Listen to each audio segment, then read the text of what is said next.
శ్రీ సంప్రదాయ ఛానల్ వీక్షకులకు విజ్ఞప్తి.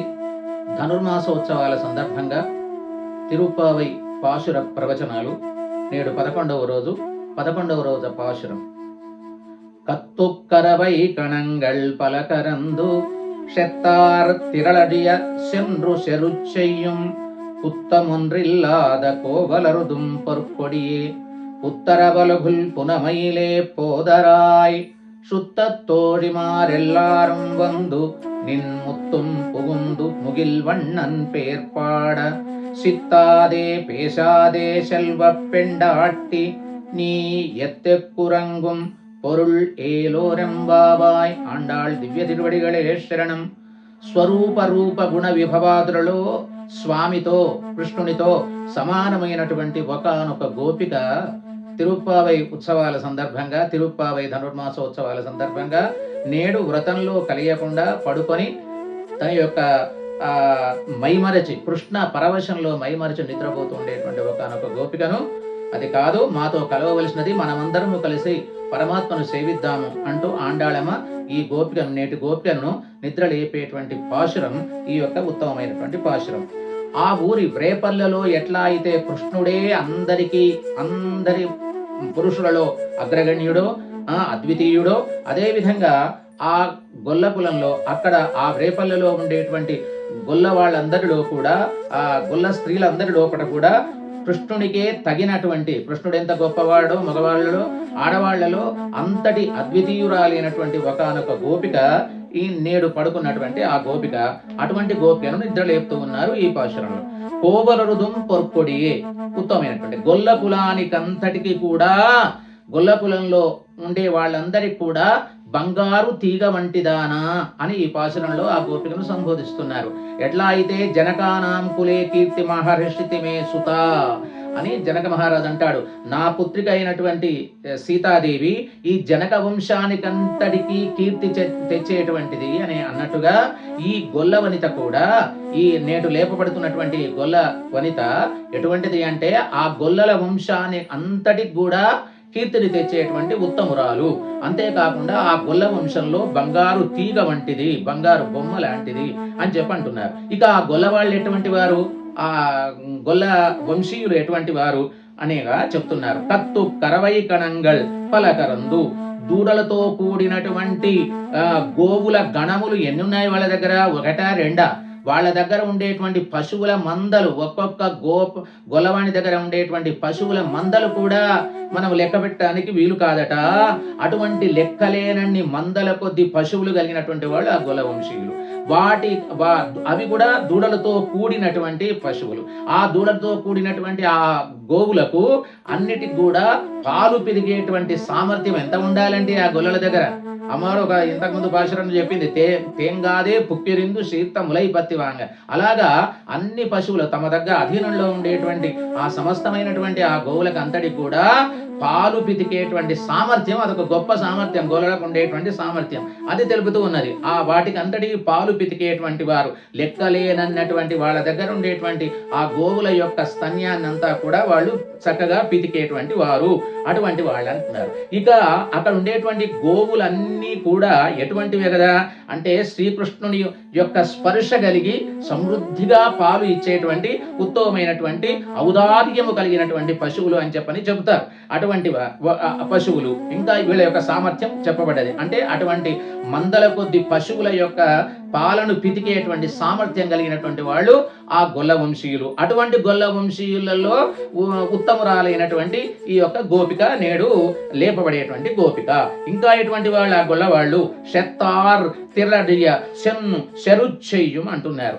ఇక్కడ శత్రువులను, వీళ్ళకి ఎవరికి శత్రువులు? వీళ్ళు భక్తులైనటువంటి గొల్లవాళ్ళైనటువంటి అమాయకులైనటువంటి వీళ్లకు శత్రువులు ఎవరుండి అని చెప్పంటే, వాళ్ళ నాయకుడైనటువంటి, వాళ్లకు అధినాయకుడైనటువంటి కృష్ణ పరమాత్మను ద్వేషించే వాళ్లే వాళ్ళకు శత్రువులు. వాళ్లకు ప్రత్యేకంగా శత్రువులు అంటూ లేరు. బాగా గమనించాలి. ఇక్కడ భగవంతుని ద్వేషించేటువంటి వాళ్ళు ఎవరైతే ఉంటారో ఆ భగవంతుని ద్వేషించే వాళ్ళే భక్తులకు శత్రువులు అవుతారు. భక్తులకు శత్రువులు వీళ్ళు. తర్వాత భగవంతుని ద్వేషించేవాళ్ళు. భగవంతుడికి శత్రువులు ఎవరు? భక్తులను ద్వేషించేటువంటి వారు అతనికి శత్రువులు అవుతారు. కాబట్టి భగవంతుడైనటువంటి శ్రీకృష్ణ పరమాత్మను ద్వేషించేటువంటి దుర్మార్గులైనటువంటి రాక్షసుల మీద వీళ్ళు దండయాత్ర చేసి వాళ్ళ యొక్క బలాన్ని అణిచేవాళ్ళు, వాళ్ళ యొక్క శక్తి సామర్థ్యాలను తీసివేసి వాళ్ళని పరాజితులను చేసి వాళ్ళని ఓడించేటువంటి మంచి సామర్థ్యం కలిగినటువంటి వాళ్ళు ఈ యొక్క గొల్లలు అంటున్నారు. వీళ్ళు ఎట్లా ఉంటారట, ఆ శత్రువులు తమ మీద దాకా వచ్చి తమ మీద దండయాత్ర చేసే వరకు చూడరు. వీళ్ళే వాళ్ళ మీద దండయాత్ర చేసి వాళ్ళు ఎక్కడ ఉన్నా సరే వాళ్ళ మీదకి దండయాత్ర చేసి వాళ్ళను నిర్జించేటువంటి ఉత్తమమైనటువంటి సామర్థ్యం కలిగినటువంటి వారు ఈ గొల్లవాడు. అటువంటి గొల్లల వంశంలో పుత్తమొన్నిల్లాదా అంటున్నది. అనగా ఏ రకమైనటువంటి కూడా ఎంత మాత్రమైనటువంటి లోపము లేనటువంటి వాళ్ళు, పుత్తమొన్నిల్లాదా ఉత్తమమైనటువంటి వాళ్ళు ఈ యొక్క గొల్లల వంశం. అటువంటి గొల్లల వంశంలో ఈమె పుత్తమొన్నిల్లాదా కోవలడు దుంపరుపడియే అంటున్నారు. అటువంటి గొల్ల కులంలో జన్మించినటువంటి బంగారు తీగ వంటి దానా, నీవు చక్కగా కృష్ణుని కాలంలో ఉండి కృష్ణునితో సమానమైనటువంటి స్వరూప రూప గుణ విభాతులు కలిగి ఉండి ఆయనతో రాకుండా, ఆయనతో సేవించడానికి రాకుండా, ఆయనతో కలియడానికి రాకుండా, ఏంలే ఆయన్నే నా మీద వ్యామోహపడి నా చెంతకు ఆయన్నే వస్తాడు అనేటువంటి ఒక ధైర్యంతో నీవు నిద్రపోతున్నావు తల్లి. అలా కాదు, నువ్వు ఎంత గొప్పదానివైనా, ఆయనతో సమాన స్కందురాలమైనా మనం వెళ్ళి మా అందరితో కలిసి మనమంతా వెళ్ళి పెరుమాళ్ళను సేవించాలి కానీ ఆయన్నే వస్తాడులే అని చెప్పి అనేటువంటి ఒక రకమైనటువంటి నిర్లక్ష్య భావంతో ఆ విధంగా ఉండకూడదు అని చెప్పని ఆ పిల్లను పిలుస్తున్నారు. పుత్తం అన్నిల్లాదా, ఈ గొల్ల కులంలో జన్మించినటువంటి బంగారు తీగ వంటిదానా.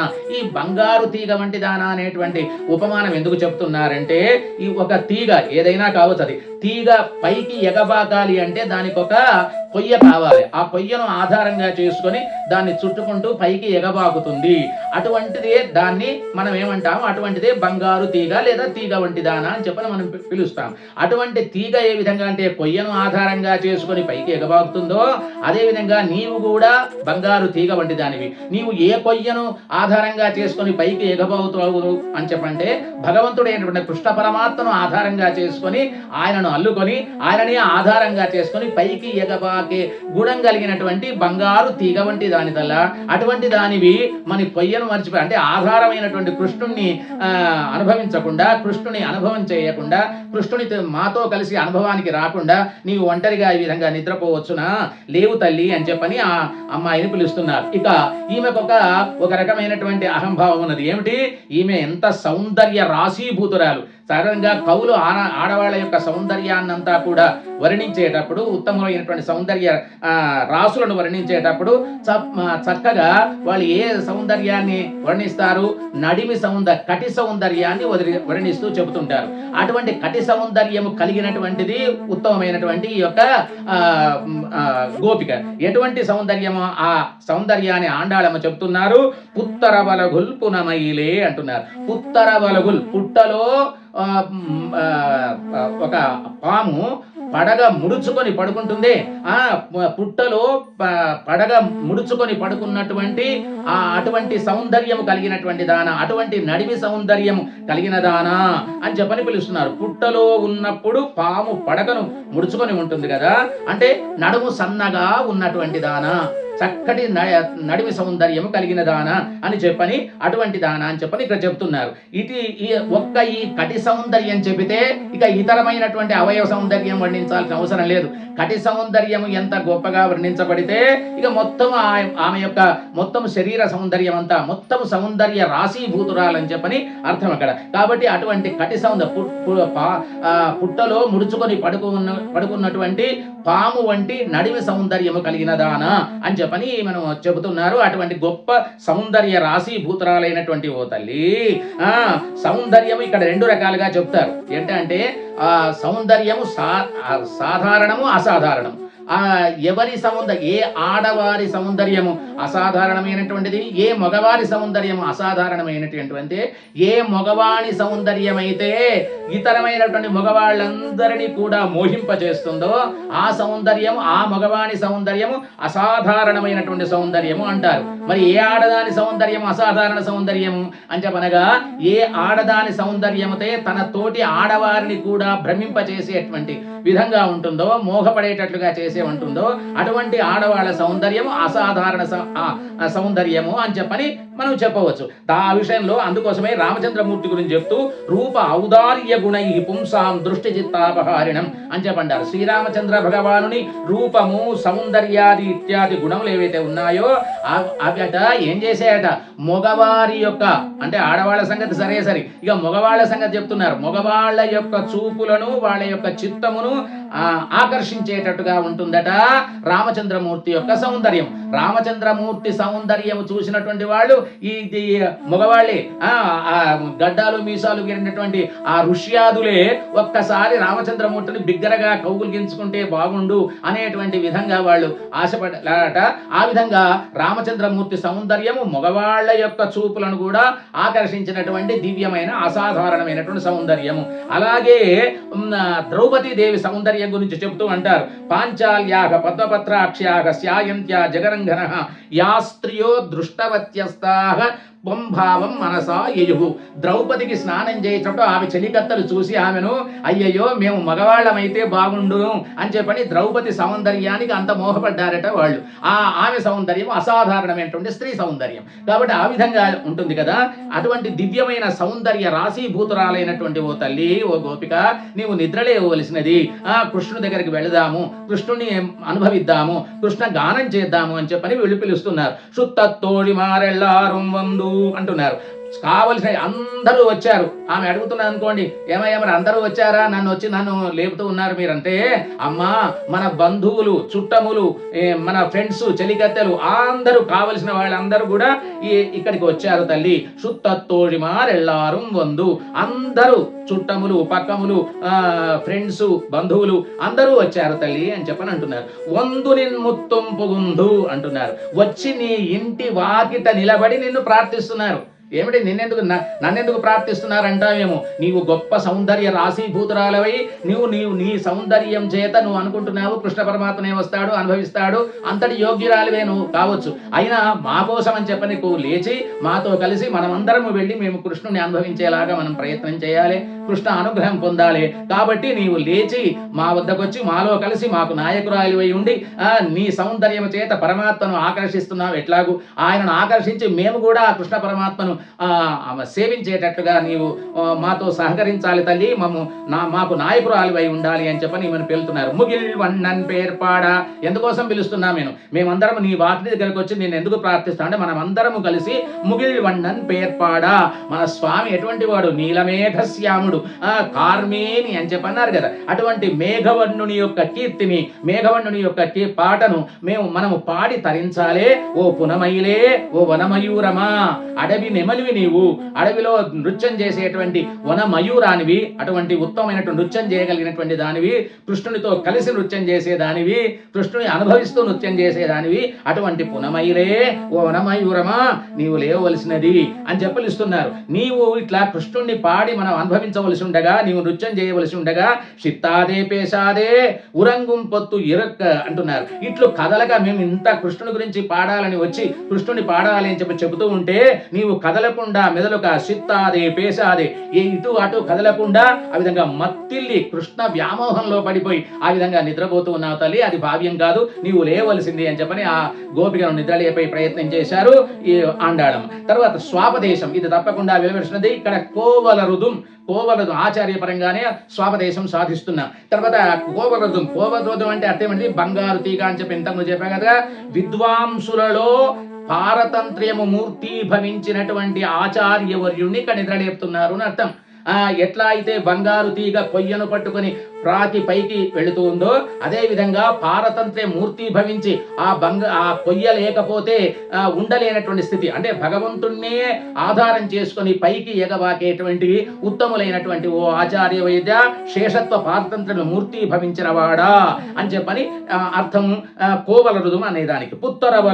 పుత్తరవలు అంటే నడిమి సౌందర్యాన్ని వర్ణిస్తున్నారు కదా. నడిమి సౌందర్యం అంటే ఏమిటి, జ్ఞానము, భక్తి, వైరాగ్యము. మన ఆచార్యులలో జ్ఞానము కావాలి మొదటిది, తర్వాత భక్తి కావాలి, వైరాగ్యము కావాలి. ఈ జ్ఞాన భక్తి వైరాగ్యములు పుష్కళములుగా కలిగిన వాడే ఉత్తమమైన ఆచార్యుడు. మన ఆచార్యుడు అందరూ కూడా ఎటువంటి వారయ్యా? జ్ఞాన భక్తి వైరాగ్యములు పుష్కళంగా కలిగినటువంటి వాళ్ళు. ఇవి పుష్కళంగా కలిగిన ఈ మధ్యలో ఉండేటువంటి భక్తి, జ్ఞానము భక్తి వైరాగ్యం కదా, ఈ మూడింటి లోపల మధ్యలో ఉండేది నడిమి సౌందర్యం అంటే అర్థం ఏంటిది? భక్తి విపుటముగా కలిగినటువంటి వాళ్ళు భక్తులు, మహా గొప్పనైనటువంటి భక్తాగ్రేసరులు అన్నటువంటి జ్ఞాన భక్తి వైరాగ్యముల లోపల నడిమిదైనటువంటి భక్తి యొక్క సౌందర్యము గొప్పగా కలిగినటువంటి వాళ్ళు. ఇది ఎట్లా అని చెప్పంటే శుద్ధ భావంగతో భక్త్యా శాస్త్రాద్వేద్మి జనార్దనం అంటారు. అనగా జ్ఞానమునకు ఏది సాధనము? నీ జ్ఞానమునకు భక్తియే సాధనమవుతుంది. ఆ భక్తి వైరాగ్యం తర్వాత ఏర్పడుతుంది. ఎట్లా? పరమాత్మని యో రక్తో విరక్త అపరమాత్మని.